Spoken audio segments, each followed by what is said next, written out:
اعوذ باللہ السمیع العلیم من الشیطان الرجیم من ہمزہ ونفخہ ونفثہ بسم اللہ الرحمن الرحیم اللہ لا الہ الا هو الحی القیوم لا تأخذہ سنۃ ولا نوم لہ ما فی السماوات وما فی الارض من ذا الذی یشفع عندہ الا بإذنہ۔ وقال النبی صلی اللہ علیہ وسلم اعطیت خمسا لم يعطهن احد قبلی نصرت بالرعب مسیرة شہر واحلت لی الغنائم وجعلت لی الارض مسجدا وطہورا وبعثت الى الناس کافہ واوتیت الشفاعة او کما قال علیہ الصلاۃ والسلام۔ صحیح البخاری میں رسول اللہ صلی اللہ علیہ وسلم کی حدیث آتی ہے،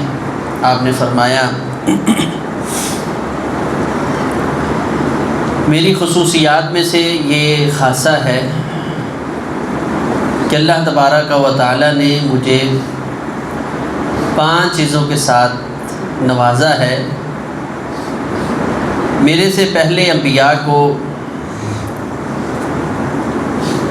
یہ 5 خصوصیات عطا نہیں کی گئی تھی۔ لم یعطہن احد قبلی، میرے سے پہلے کسی کو، یعنی خاصہ انبیاء ہے تو کسی نبی کو بھی نہیں دی گئی، عام آدمی تو بڑی دور کی بات ہے۔ اس میں سے سب سے پہلا میرا خاصہ یہ ہے کہ نصرت بالرعب، اللہ نے مجھے بارعب بنایا ہے۔ سارے نبی اور ایک ایمان، غیرت، اس کا ایک اپنا رعب ہوتا ہے، لیکن جو اللہ نے مجھے رعب عطا کیا وہ مسیرۃ شہر، میں ابھی 1 مہینے کی مسافت پہ اپنے دشمن سے دور ہوتا ہوں، یعنی 1 مہینہ بعد جنگ ہونی ہے، 1 مہینہ پہلے میرا دشمن میرے سے مرعوب ہو کے بھاگ جاتا ہے، اس کے پاؤں اکھڑ جاتے ہیں۔ دوسرا خاصہ اللہ تبارک و تعالی نے مجھے یہ عطا کیا وَجُعِلَتْ لِيَ الْأَرْضُ مَسْجِدًا وَطُهُورًا، پہلے لوگوں کے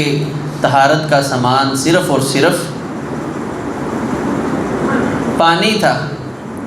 لیکن اللہ تبارک و تعالی نے میرے لیے مٹی کو بھی طہارت کا سامان بنا دیا، اور پہلی امتوں کے لیے یہ لازم تھا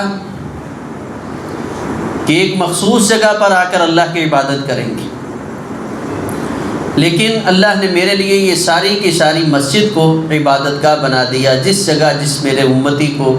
نماز کا وقت ملے اس کو چاہیے وہی نماز پڑھ لیا کرے۔ اس کے ساتھ نبی علیہ الصلاۃ والسلام نے فرمایا احلت لی المغانم، اللہ نے میرے لیے غنیمتوں کو حلال کر دیا ہے۔ پہلے بنی اسرائیل سے قبل تو جہاد کا جو سسٹم اللہ نے نافذ ہی نہیں کیا ان پر، اور جب ان پر جہاد فرض کیا تو کہا جب اللہ آپ کو غلبہ دے دے تو جتنا مال دشمن کا آپ کے ہاتھ آئے وہ سارے کا سارا میدان میں رکھ دینا ہے۔ آسمان سے آگ آئے گی، اس کو آ کر راکھ کر دے گی، تو یہ یعنی ایک غنیمت کو سنبھالنے کا طریقہ رائج ہوا، اور دوسرا علامت تھی کہ تمہارا یہ جہاد اللہ کی بارگاہ میں قبول ہو چکا ہے۔ لیکن اللہ نے اس امت پر یہ رحم کیا کہ ایسی چیز کہ جس سے انسان دل برداشتہ ہو جائے، اگر ایک مرتبہ کرنے میں خلوص میں کمی ہے تو اس کا اظہار ہو جائے کہ یہ آپ کا عمل قبول نہیں ہوا، ایسی چیزوں کو میرے رب نے پردے میں رکھ دیا۔ اور دوسرا رحم اور کرم یہ کیا کہ فرمایا یہ غنیمتیں اب راکھ نہیں بنے گی بلکہ تمہارے لیے حلال کر دی گئی ہیں، دشمن کا جو مال تمہارے ہاتھ آئے گا اس کو تم نے اپنی جائیداد، پراپرٹی، میراث، اس کو اپنا حقیقی مال سمجھ کے آپ نے استعمال کرنا ہے۔ اسی طرح نبی علیہ الصلاۃ والسلام نے فرمایا وَأُوتِيتُ الشَّفَاعَةَ، اللہ نے مجھے حق شفاعت عطا کیا ہے۔ اب شفاعت تو عام لوگ بھی کل قیامت کے دن کریں گے۔ نبی علیہ الصلوۃ والسلام نے فرمایا میری امت کا ایک فرد ایسا میدان حشر میں آئے گا کہ اس کی شفاعت اور سفارش کو قبول کر کے میرا اللہ اتنے لوگوں کو جنت میں داخل فرما دے گا جتنے بنو تمیم کے لوگ ہیں، پورے قبیلے کے جتنے لوگ ہیں۔ آج تک بنو تمیم قبیلہ دنیا کے اندر موجود ہے۔ تو فرمایا ایک میرے امتی کی شفاعت اور سفارش کی وجہ سے اللہ اتنے میری امت کے افراد کو جنت کا حقدار بنا دے گا۔ تو پھر خاصہ نبی علیہ السلام کا کیا ہے؟ وہ یہ ہے کہ نبی علیہ السلام کو شفاعت کبریٰ اللہ تبارک و تعالی عطا فرمائیں گے۔ وہ منظر، وہ حالت کہ جب اللہ تبارک و تعالی ساری دنیا کو، صحیح البخاری میں آتا ہے یجمع اللہ الناس فی صعید واحد یوم القیامہ، اللہ سارے لوگوں کو میدان عرفات سے لے کر شام کی سرزمین تک حشر کو بپا کریں گے اور سارے لوگوں کو یہاں پر جمع کر لیا جائے گا۔ فتدنو الشمس، سورج ان کے قریب آ جائے گا، صحیح مسلم کے الفاظ ہے حتیٰ کہ 1 میل کی مسافت رہ جائے گی، زمین اور سورج کے درمیان 1 میل کی مسافت ہوگی، اور اتنے مقام پر آدم علیہ السلام سے لے کر قیامت تک کے سارے لوگوں کو جمع کیا ہوگا، اور لوگ گرمی کی شدت، حدت اور آپس میں اکٹھے ہونے کے حبس سے اس قدر تنگ آ جائیں گے کہ کچھ لوگ اپنے پسینے میں غوطے کھا رہے ہوں گے۔ پھر یہ آپس میں لوگ کہیں گے کہ تم یہ دیکھتے نہیں آج کا یہ دن تمہارے اوپر کس قدر سخت گزرا ہے، تو چلیں کسی سے ہم کہتے ہیں کہ آج وہ سفارش کرے۔ اللہ تبارک و تعالیٰ فرماتے ہیں یوم یقوم الروح والملائکۃ صفا، اس دن جبرائیل اور دیگر جو فرشتے ہیں وہ سارے کے سارے صفے بنا کر ادھر میدان حشر میں کھڑے ہوں گے، انبیاء کی، صلحاء کی، اتقیاء کی، اولیاء، اللہ کے محبوب سے محبوب ترین بندے اور ساری مخلوقات وہاں جمع ہیں، اور اللہ تبارک و تعالیٰ کے سامنے مقرب ترین فرشتے جبرائیل امین جیسی شخصیت لا یتکلمون، آج جرأت نہیں ہے کہ اپنے رب کے سامنے ایک بات ہی کر لیں۔ فرمایا تفصیلی حدیث ہے صحیح البخاری اور مسلم کے اندر، یہ لوگ حضرت آدم علیہ السلام کے پاس جائیں گے، نوح علیہ السلام چلتے چلتے جناب محمد رسول اللہ صلی اللہ علیہ وسلم کے پاس آئیں گے، آ کر عرض کریں گے یا رسول اللہ صلی اللہ علیہ وسلم آپ اللہ سے دعا کریں، یہ جہنم کی، یہ حشر کی سختی ہم نہیں سہ سکتے، اللہ تبارک و تعالی ہمارے درمیان فیصلہ فرما دیں۔ نبی علیہ الصلوۃ والسلام نے فرمایا سارے انبیاء جواب دیں گے، لیکن میں پھر ان لوگوں کی بات سن کر اللہ کے سامنے سجدے میں گر جاؤں گا۔ سجدے میں گرنے کے بعد میں سر اٹھاؤں گا، اللہ تبارک و تعالیٰ جب مجھے حکم دے کہ ارفع راسک یا محمد، اے محمد صلی اللہ علیہ وسلم اپنا سر اٹھائیے، سل تعطا، آپ سوال کریں آپ کو آج عطا کر دیا جائے گا، وقل یسمع لک، آپ کہیں آپ کی بات توجہ سے سنی جا رہی ہے، اشفع تشفع، آپ سفارش کریں آپ کی سفارش کو قبول کیا جائے گا۔ تو نبی علیہ السلام نے فرمایا سب سے پہلے سجدے کے بعد جو میں اللہ سے سفارش کروں گا وہ یہ ہوگی کہ اللہ ان لوگوں کی جو ڈیمانڈ ہے، بات ہے کہ ہمارا حساب شروع کیا جائے، میدان حشر میں مزید نہیں ٹھہر سکتے، اے اللہ اپنے بندوں کا حساب لے لے۔ نبی علیہ الصلوۃ والسلام نے فرمایا پھر اللہ تبارک و تعالی کی کرسی لگائی جائے گی، عرش جو ہے اس کو لایا جائے گا، اور اللہ تبارک و تعالی جیسے اس اللہ کی ذات کے لائق ہے، اللہ تبارک و تعالی بندوں کا حساب لینے کے لیے میدان حشر میں آ جائے گی۔ جب رب کبریا اپنے بندوں کا حساب شروع کریں گے، وہ رب العالمین اپنے بندوں سے سوالات کریں گے تو اس حالت میں جناب محمد رسول اللہ صلی اللہ علیہ وسلم نے فرمایا میں پھر سجدے میں چلا جاؤں گا۔ یہ روایت بھی صحیح البخاری کی ہے۔ نبی علیہ الصلوۃ والسلام نے فرمایا میں اللہ تبارک و تعالیٰ کی حمد کروں گا، اتنی حمد کروں گا میرا رب میرے پہ راضی ہو جائے گا، اور اللہ فرمائیں گے ارفع راسک یا محمد سل تعطیٰ اشفع تشفع۔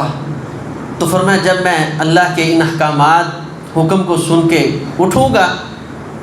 تو پھر میری زبان سے ایک ہی لفظ ہوگا امتی امتی امتی۔ اے اللہ حساب کا وقت شروع ہو گیا ہے، اب میری امت جو ہے اس کے حوالے سے جو ہے وہ میرے ساتھ کوئی معاملہ کیا جائے۔ تو فرمایا اللہ تبارک و تعالیٰ فرمائیں گے یا محمد صلی اللہ علیہ وسلم ادخل الجنت، آپ جنت کے اندر داخل کریں من امتی کا، اپنی امت میں سے ان لوگوں کو من لا حساب علیہم، جن کے اوپر کوئی حساب نہیں ہے۔ آج میں میدان حشر میں آپ کی شفاعت کو قبول کرتے ہوئے ان لوگوں کو مزید اس میدان حشر میں نہیں ٹھہرنے دیتا، میں آپ کی شفاعت کو قبول کرتا ہوں اور آپ کی امت میں سے 70,000 لوگوں کو بغیر حساب کے جنت کا حقدار بناتا ہوں۔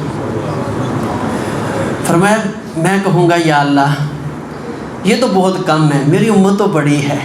120 صفحے ہوں گی جنت میں، تو اس میں سے نبی علیہ السلام نے فرمایا صرف 80 صفحے جو ہیں وہ میری امت کی ہیں، باقی 40 جو صفحے ہیں وہ سارے انبیاء کی ہیں۔ تو اللہ بغیر حساب کے صرف 70,000، میں پھر سجدے میں پڑ جاؤں گا۔ پھر مجھے جب اللہ کی حمد کروں گا میرا رب میرے پہ پھر راضی ہوگا اور کہے گا کہ سر اٹھائیے۔ اللہ تبارک و تعالیٰ، یہ یعنی اللہ کا وصف ہے، اللہ اپنی حمد پہ بہت خوش ہوتے ہیں۔ نبی علیہ السلام نے فرمایا اللہ سے بڑھ کے کوئی اپنی حمد پہ خوش ہونے والا نہیں ہے، اس لیے میرے رب نے اپنی خود حمد کی ہے۔ اور جب امام الانبیاء حمد کر رہے ہوں گے صلی اللہ علیہ وسلم تو اللہ تبارک و تعالیٰ فرمائیں گے یہ جو 70,000 ہے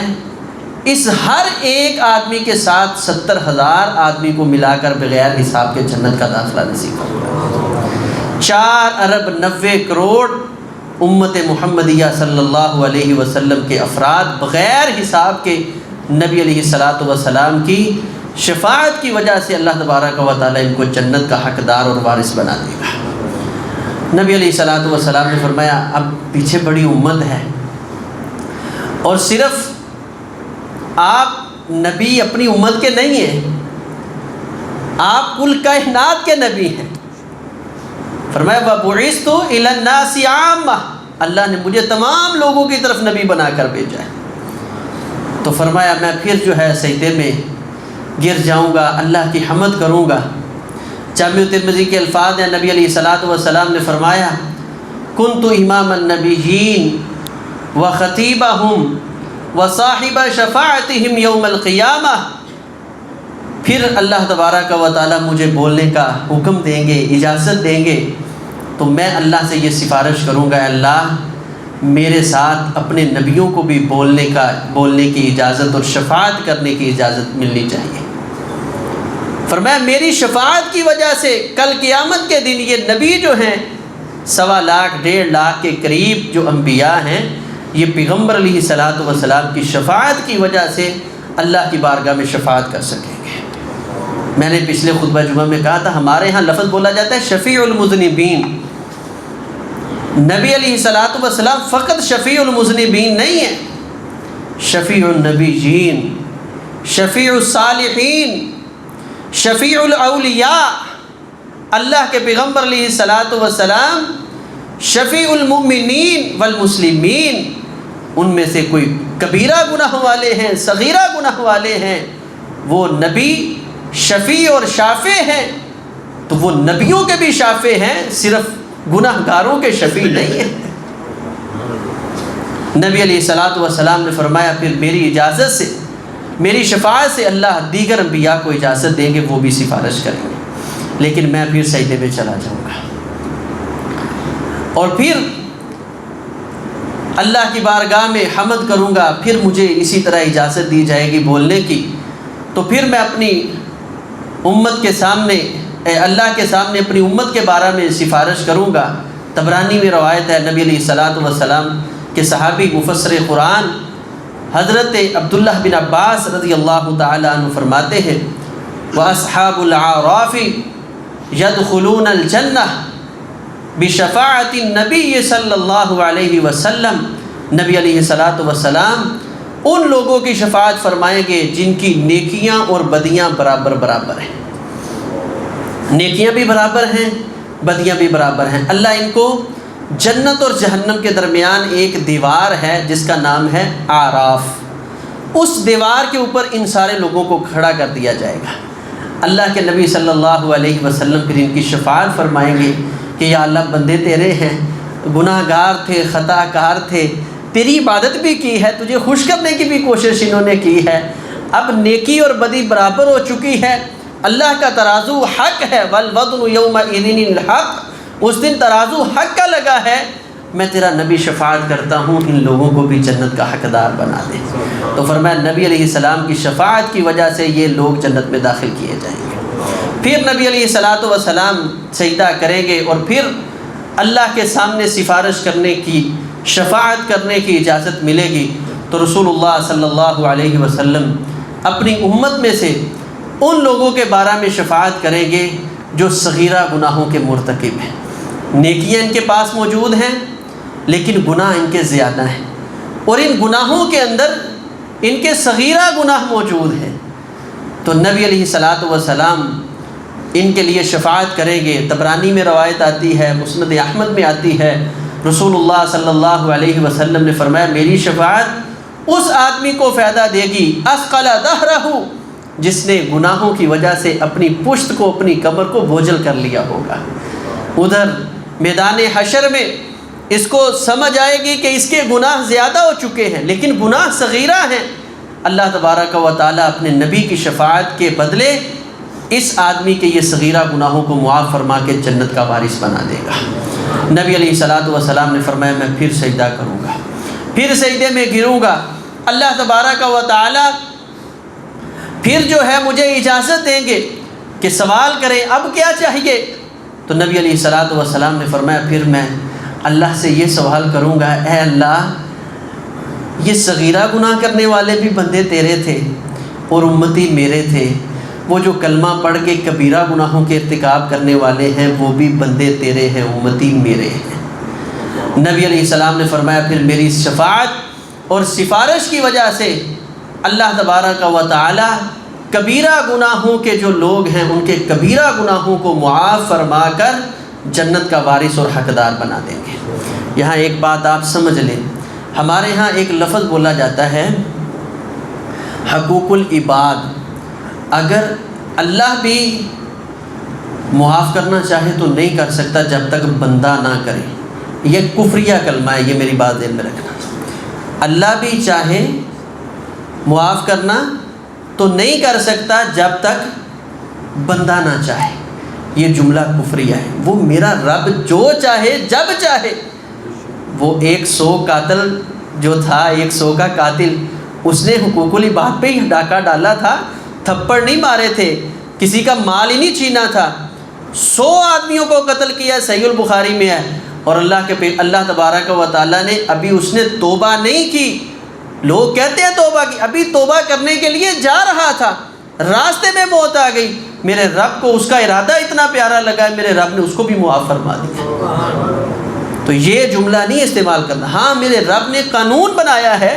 کہ حقوق العباد کے بدلے دلوائے جائیں، وہاں جو ہے ترازو لگایا جائے، فیصلہ کیا جائے، لیکن حضرت ابو درداء رضی اللہ تعالیٰ فرماتے ہیں میرے ذہن میں یہ سوال پیدا ہو گیا جب نبی علیہ السلام نے یہ فرمایا نا کہ کبیرہ گناہوں کا ارتکاب کرنے والے، تو میں نے کہا وَإِن زَنَا وَإِن سَرَقَ، اللہ کے پیغمبر اگر وہ زانی ہوا، یہ حقوق العباد پہ حقوق اللہ پہ ڈاکہ ڈال رہا ہے، اللہ نے زنا کو حرام کیا ہے۔ وَإِن سَرَقَ، اگر وہ چوری کرتا ہے، لوگوں کے مال پہ ڈاکہ، حقوق العباد پہ حملہ کرتا ہے، اے اللہ کے نبی صلی اللہ علیہ وسلم اس میں حقوق اللہ اور حقوق العباد کے بارے میں کبیرہ گناہوں کا ارتکاب ہوا ہے، نبی علیہ السلام نے فرمایا ان زنا و ان سرقا و ان رغم انف ابی درداء، اے ابو درداء تیری ناک کٹ جائے، میرا رب میری شفاعت قبول کر کے پھر بھی اس کو جنت کا وارث بنا دے گا۔ اللہ کے پیغمبر علیہ الصلاۃ والسلام کتنے غمخوار ہیں، اپنی امت سے کتنی محبت رکھنے والے ہیں۔ کبھی سوچا ہے کہ ہم اس نبی کے ساتھ بے وفائی کرتے ہیں، اس نبی کی باتوں کو پس پشت ڈال کے دنیا کی یہ جھوٹی زیب و زینت کے پیچھے لگ گئے؟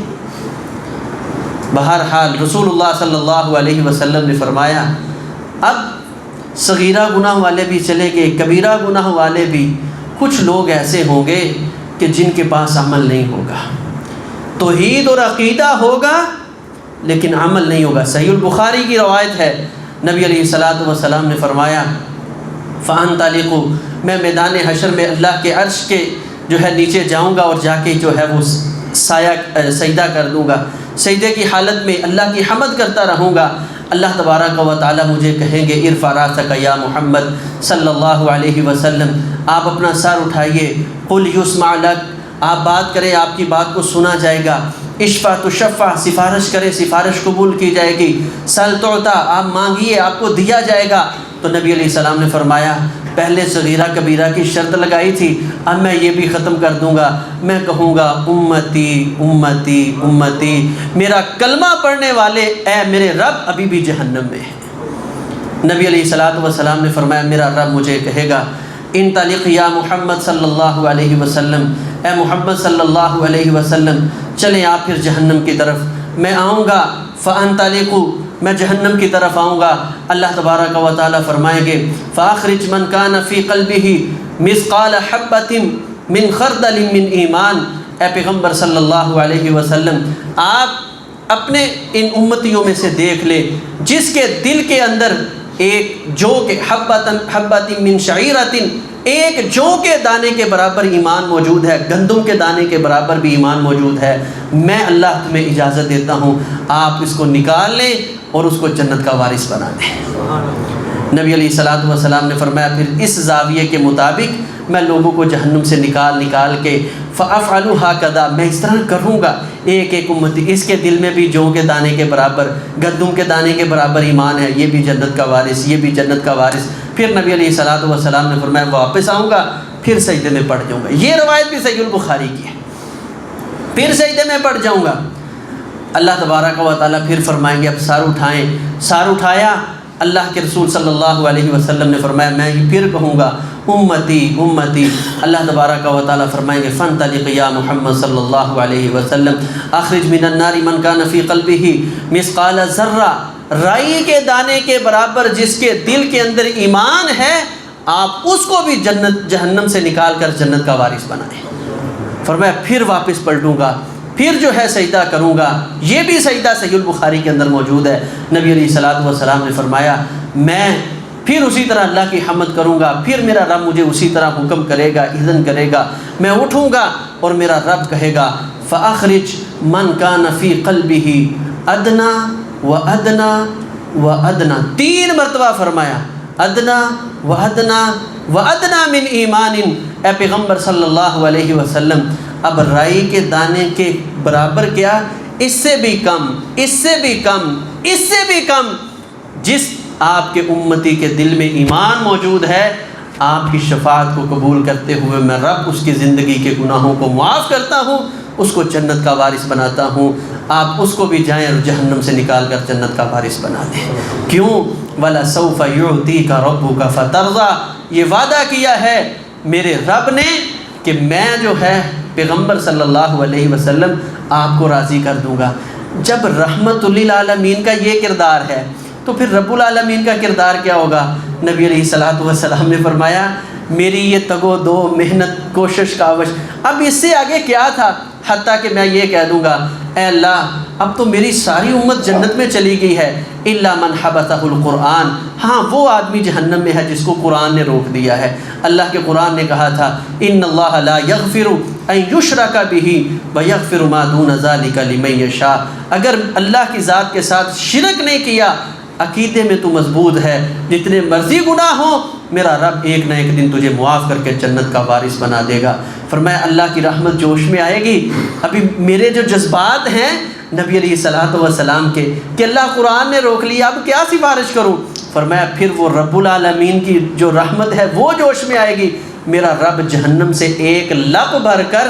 جو لوگوں کو وہ جنت کے اندر داخل فرما دے گا۔ اللہ کی ایک لپ اس کے بعد پھر جنت کی وارث بنے گی۔ تو میرے پیارے بھائیوں، یہ سارے اعزاز اس امت کو اس لیے حاصل ہوئے ہیں کہ اللہ کے پیغمبر جناب محمد رسول اللہ صلی اللہ علیہ وسلم وہ شخصیت اور وہ ہستی ہیں جن کے لیے اللہ نے احسان جتلانے کے لفظ کو استعمال کر ان کا ذکر کیا ہے۔ لقد من اللہ علی المؤمنین، مومنوں میں نے تمہارے اوپر احسان کیا ہے اپنے اس نبی کو بھیج کر۔ اتنا بڑا احسان اور اتنے رحم و کرم والے وہ نبی اللہ نے ہماری طرف مبعوث کیے ہیں، اور ہم نبی علیہ السلام کی تعلیمات سے انحراف کریں، منہ پھیر لیں اور نبی علیہ الصلوۃ والسلام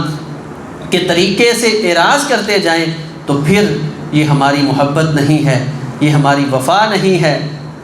بنتے ہو وفادار تو وفا کر کے دکھاؤ، کہنے کی وفا اور کرنے کی وفا اور ہے، زبانی نہیں، زندگی عمل سے بنتی ہے، جنت بھی جہنم بھی۔ یہ خاکی اپنی فطرت میں نہ نوری ہے نہ ناری، اپنی زندگی میں نبی علیہ الصلوۃ والسلام کے ساتھ محبت کا جو کردار ہے جو خود نبی علیہ السلام نے بیان کیا، من احب سنتی فقط احبانی، جیوے جیوے صدقے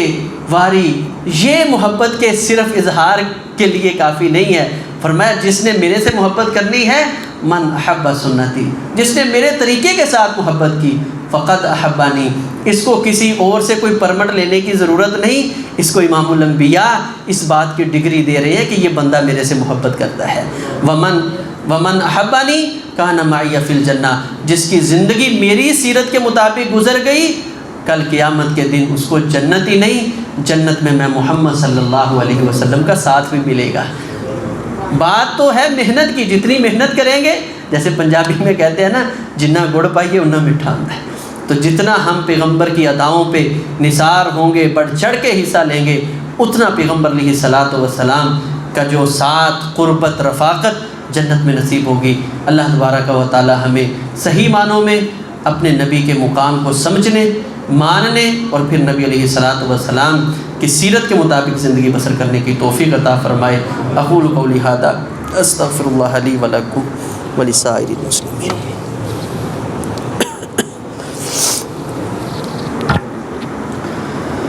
ان الحمد للہ نحمده ونستعینه ونستغفره ونعوذ باللہ من شرور انفسنا ومن سیئات اعمالنا، من يهده الله فلا مضل له ومن يضلل فلا هادي له،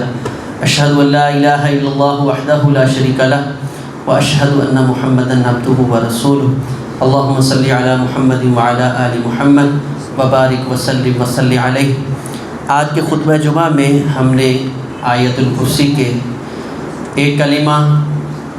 من ذا الذی یشفع عندہ الا بإذنہ، اس کی پچھلے خطبہ جمعہ میں بھی وضاحت کی تھی، اور اس کا ایک جز شفاعت النبی صلی اللہ علیہ وسلم، نبی علیہ السلام اپنی امت کی کس کس مقام پر شفاعت فرمائیں گے، اور آپ کی شفاعت کا فائدہ یقیناً کسی صورت بھی اسی شخص کو ضرور مل جائے گا جس کے پاس عقیدہ توحید موجود ہے۔ جیسے حضرت ابو ہریرہ رضی اللہ تعالیٰ عنہ فرماتے ہیں صحیح البخاری میں کہ میں نے نبی علیہ السلام سے سوال کیا، من اسعد الناس بشفاعتک یا رسول اللہ، اللہ کے نبی آپ کی شفاعت کا کس کو فائدہ ہوگا؟ فرمایا من قال لا الہ الا اللہ مستقینا قلبہ، جس انسان نے لا الہ الا اللہ کا اظہار اس انداز میں کیا کہ اس کا دل اس کلمے کے اوپر پختہ ہو چکا تھا، عقیدے میں وہ مضبوط تھا۔ تو عقیدہ مضبوط کرتے ہوئے، حدیث شفاعت پہ ایمان اور یقین رکھتے ہوئے، ہمیں اس بات کا احساس ضرور ہونا چاہیے کہ اگر معراج کی رات تو نبی علیہ السلام کو اپنی امت کی فکر ہے۔ اگر دنیا میں کوئی حکم آتا ہے 50 نمازیں کم کیوں کروائی تھی، اللہ میری امت پر مشقت ہے۔ دنیا میں کوئی حکم آتا ہے اس کی رخصتیں اللہ سے کیوں مانگی تھی، نبی علیہ السلام تو وہ ہیں جن کو اللہ فرما رہے تھے اے پیارے نبی قیام کم کیا کریں، نفل تھوڑے پڑھ لیا کریں، رب کہہ رہا ہے میری عبادت کم کر لو، تو وہ نبی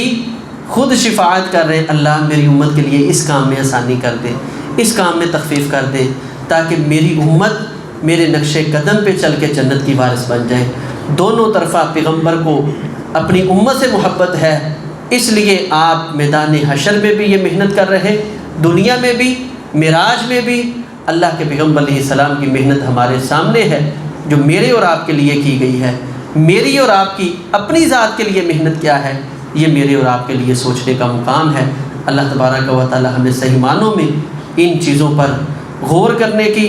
نبی علیہ الصلوۃ والسلام کی محبت پر توجہ دینے کی، اور پھر حق میرا ہے کہ میں اپنے نبی سے محبت کروں، یہ فرض میرے پہ ہے کہ میری اور آپ کی محبت اللہ کے پیغمبر علیہ السلام سے ہو، اور نبی علیہ السلام تو اپنی محبت پیش کر گئے، اب میں اور آپ اپنی محبت کیسے پیش کرتے ہیں، یہ میرا آپ کا امتحان ہے۔ اللہ تبارک و تعالی ہمیں صحیح معنوں میں اس محبت میں کامیاب ہونے کی توفیق عطا فرمائے۔ جتنے بیمار ہیں سب کو صحت کاملہ عاجلہ نصیب فرمائے، تنگ دست ہیں اللہ تعالیٰ آسانیوں والے معاملات فرمائے، مقروض حال لوگوں کو قرضوں سے نجات عطا فرمائے۔ ربنا ظلمنا انفسنا وان لم تغفر لنا وترحمنا لنكونن من الخاسرین۔ سبحان ربک رب العزة عما یصفون وسلام علی المرسلین والحمد للہ رب العالمین۔